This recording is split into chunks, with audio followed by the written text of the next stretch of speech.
Good morning, saints of God. What a wonderful time to be here in with you in your homes in this fashion. May the Lord continue to bless you. For those watching for the first time, we would like to hear from you. Kindly write a comment. And for those who have been watching all the time, I mean, it's great to see you all in this way. For those who can't attend, this is the way we will communicate the good news. I just want to talk about something that's been touching my heart, but I'm continuing from the subject that we had last week, and then we will try and continue with it as we build our story.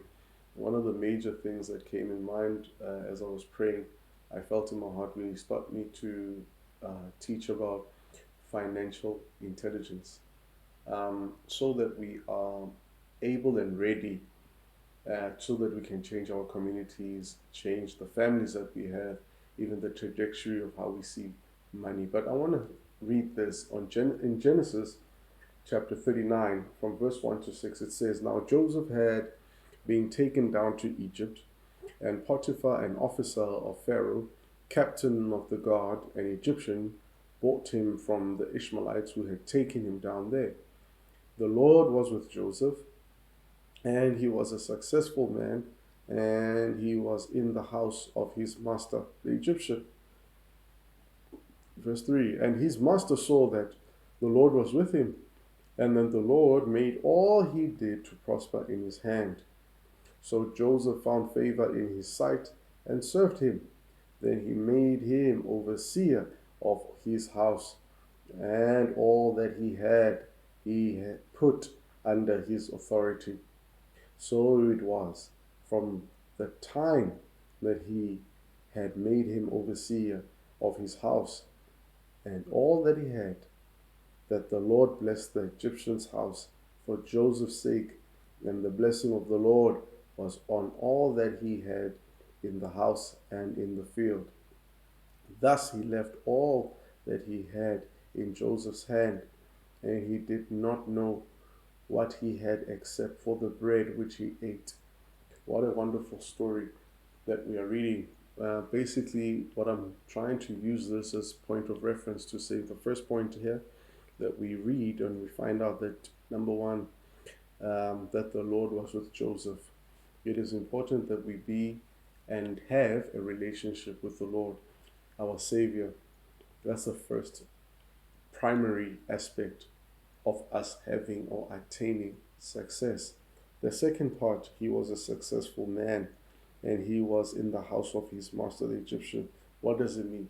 While he was still a slave, he was able to take accountability and responsibility of the responsibility that he was given and the task that he was given, and executed them successfully. What does this mean, saints of God? Whenever we are given a seed form in our hands financially, what do we do with it? Do we squander it over entertainment things that are short term, or do we have a long term projection of what we need to do? The first and foremost thing I want to say is that for anybody watching and listening, first thing, calculate how much you use in a month. Calculate then how much you use in a week. Calculate what your transport, write them down. Have a financial write up on things that you spend, your expenditures, capital that you gain, or employment or salary, whatever. Where goes where, how. Then from there, project in the year. What is your goal that you want to attain? That you need to write down. If your money you find is going to expenditures based on entertainment, you are really going to go down. As we've seen now in COVID during these tough times, a lot of people have been facing a lot of financial challenges because we did not plan ahead. And in most cases, some are even using their savings. I pray may God intervene in your life. Be wise with what you have. Let the favor of the Lord touch you, but be wise with what you have. Here we find that Joseph was given favor from the Lord, and he found favor in the sight of his master, that he even tasked him more. That means he was able to be a good steward in managing not just what it means by household, that means his entire financial, his landscape, and his business affairs of Potiphar, while Potiphar focused on the things that were necessary for him. Now, Saints of God, this is what it means now, coming to us now currently. There's a book my dad gave while I was still in about, I think, primary school, going to high school, called Rich Dad, Poor Dad. That is a resourceful book that will help you in understanding business.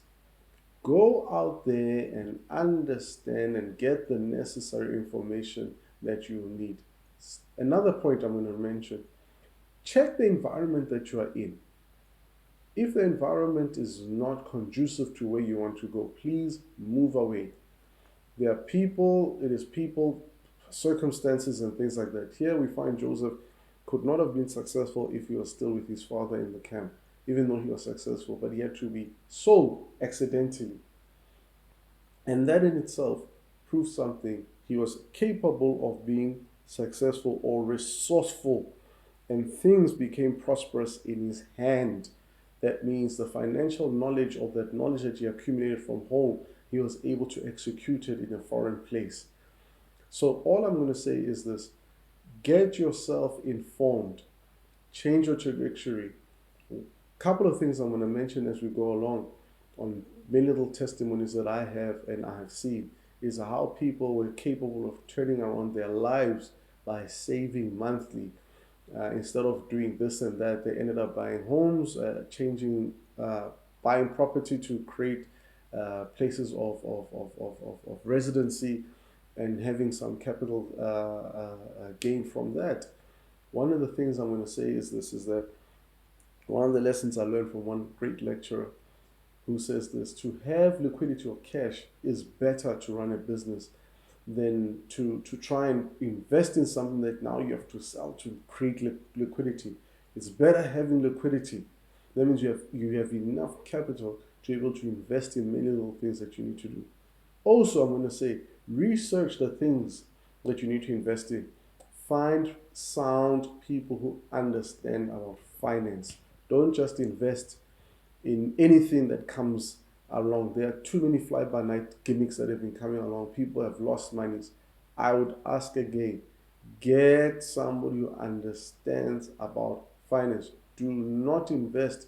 Jesus says, do not throw your pearls into swines. Some things are like swines, fly-by-night things. They're swines. So I'm going to say, remember, find people who understand the field that they are in. That way, your money then works for you. Another thing I'm going to say in closing here is that the blessing of the Lord was upon him. And that is what we need to attain, that we may have the blessing of the Lord. In my closing remarks, we will continue next time on this topic. I'll give even further details. But all I'm going to say, let your giving change. Be faithful in your giving. Be faithful in your tithing. That also be part of your life, that then God may be able to intervene in certain aspects of your life. Show faithfulness, for God is faithful, and then you'll see the results thereof. I leave you with these 3 words: faith, hope, and love. Faith for today, hope for tomorrow, love is forever. For those who will be attending, services starts at 9:30, and our giving details are at the end of this podcast. May God bless you.